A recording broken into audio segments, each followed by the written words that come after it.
In this episode, we talk about how the mortgage rates are increasing and how it's affecting real estate. Stay tuned.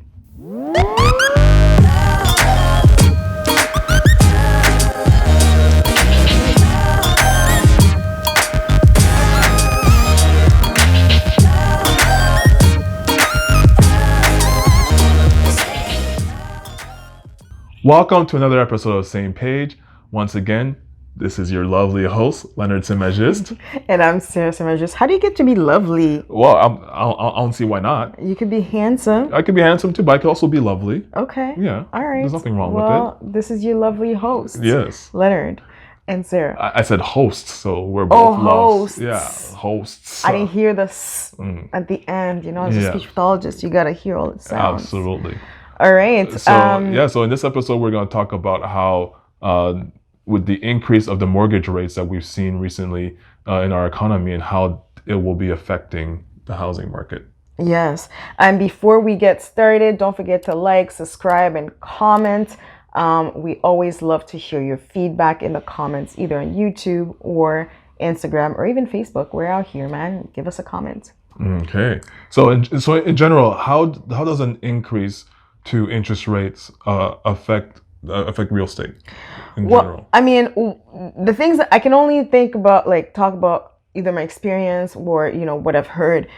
So for one, I think it scares some people, which may slow down the market. So as we know, during the past couple of years, the real estate market has increased so much that there's, bidding wars and property selling $200K over market value. And it doesn't necessarily mean that they're necessarily a good deal. Now, as real estate investors, that's not a practice that we do, because you always look at the numbers, right? You're not gonna offer $200K more than something is worth just to buy it, because it needs to make sense for you and your investors.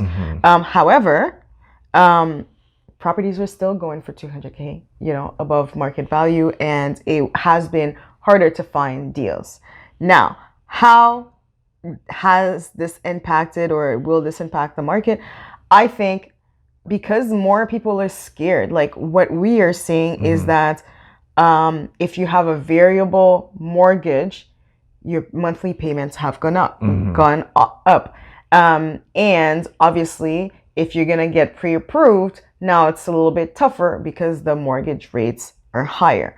So as a result, you might see some people that want to wait and kind of see what the mortgage rates, which direction they're going to go in, if it's going to continue to increase or decrease. So you probably have less competition for people wanting to buy certain properties. Would you agree? I totally agree with that.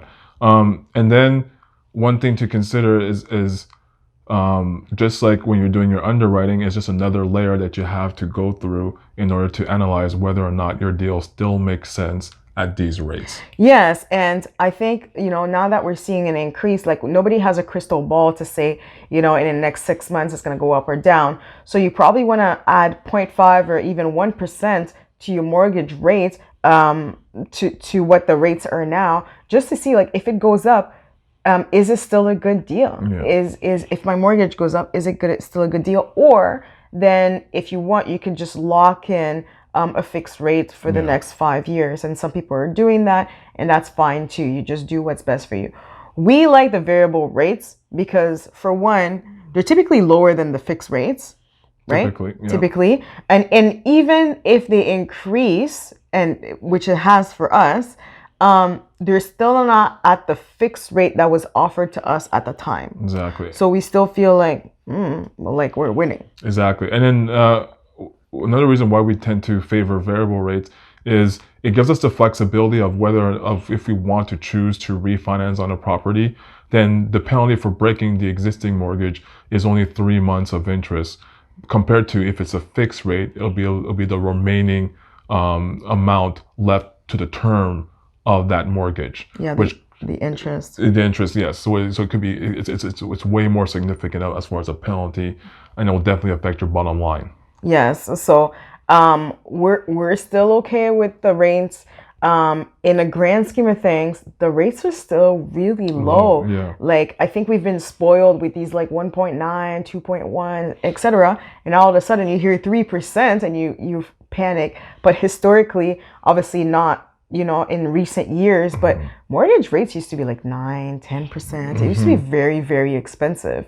And now that they're super low, you bump it up 0.2 and like the whole world's freaking out. And I think one of the reasons that happens is because I think consumers, people that are, buying for themselves rather than investments, they're already kind of like stretched out to the fullest. Exactly. Yes. Good point. So if you have an increase of $200 or $300 a month in your expenses, or which includes your mortgage, then you're like, oh my gosh, I can't make my monthly payments, and that's when you get in trouble. So I think it's always good to make sure that if you're buying for yourself and you're buying a house, then you want to make sure that you're not at your max, right? What goes in is not what goes out monthly, and you're able to save a certain amount per month. And also in case something like that happens where your monthly payments are going to increase, you still have money to pay for that out of pocket. Exactly. And that's a very good point. And that goes not only for your primary residence, but also for your rental properties. Always make sure to keep contributing to that emergency fund, or whatever reserve that you may have for those properties, and factor in that extra bump in the interest rate that just increased. Yes, absolutely. And if you bought right initially, you should be cash flowing anyway, so your cash flow is just going to be a little bit less, which makes it maybe the investment, instead of getting, I don't know, 5% cash on cash or 6% cash on cash, 7%, maybe it's just a little bit less, but your deal shouldn't break because of that little increase in the interest rates if you have a variable interest. And if it does, then you probably didn't buy right or didn't calculate your numbers right initially. So that's it. That's all we had to say about these mortgage rates going up. We're still going to be buying real estate. We're just going to take account for these new rates. This is the game, right? You learn the rules and then you play that game. So the rules have changed. So we're just going to adjust as needed as we continue to buy our real estate. Exactly. So yeah. So like always, feel free to comment on the content that we deliver. We always want to deliver stuff that is not only insightful but also educational. So please leave a comment, like and subscribe, and we'll see you next time. Don't forget to live your truth.